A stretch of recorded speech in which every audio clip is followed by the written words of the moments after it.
my role was to help Rain focus our attention on learning more about how the actual Soul product performs. So we take all of those good natural sources and ingredients, we put them into a finished product. Now, how does that finished product perform?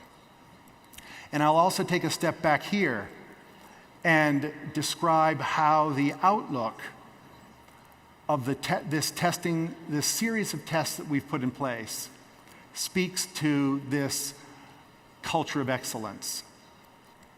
So we first began by looking at antioxidant capacity.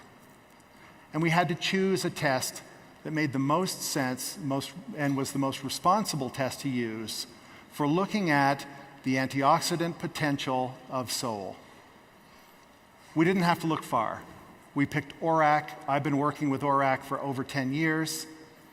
But just last year, OAOC, which is an international governing body for methods, for analytical methods, selected ORAC as an official method for measuring antioxidant capacity in foods. So what we know about ORAC 5.0, this was the panel of ORAC-based tests we used to test Soul. It measures antioxidant performance against 5 free radicals that are abundant in human metabolism. These 5 primary ones are extremely important, are implicated in a wide range of health conditions that are caused by oxidative damage.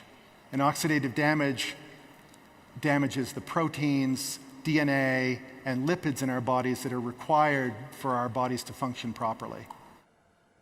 So in the broader picture, let me tell you what these numbers mean. What they mean is that a serving of Soul is significant in protecting against oxidative damage and protects against 5 primary radicals in a significant way. It's broad spectrum antioxidant protection.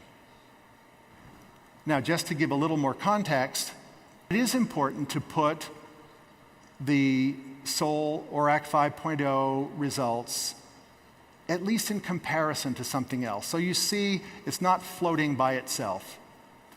And to me, the most meaningful way to consider those values is to compare it to foods that people commonly consume. Now, for those of you who've come from a distance and from other countries, this data relates to food commonly consumed by people in the United States.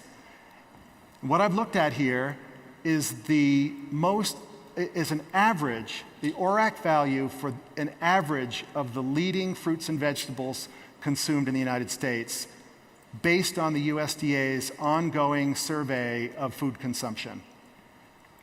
And here what we see is, again, for purposes of giving us a perspective, Soul is 2.5 times higher than an average serving of those average fruits and vegetables.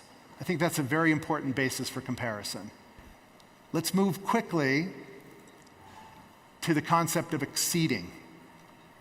I mentioned at the outset that all of these tests have been voluntary, at considerable expense, and also with a sense of optimism about the outcomes. Remember, in scientific investigation, you don't know what the outcome is going to be, and you don't have a way of influencing that outcome. So you're taking a calculated risk in the interest of scientific curiosity and learning more about your product. Many, many companies, in fact most, don't even pursue these paths. It's another reason for both confidence and for congratulations.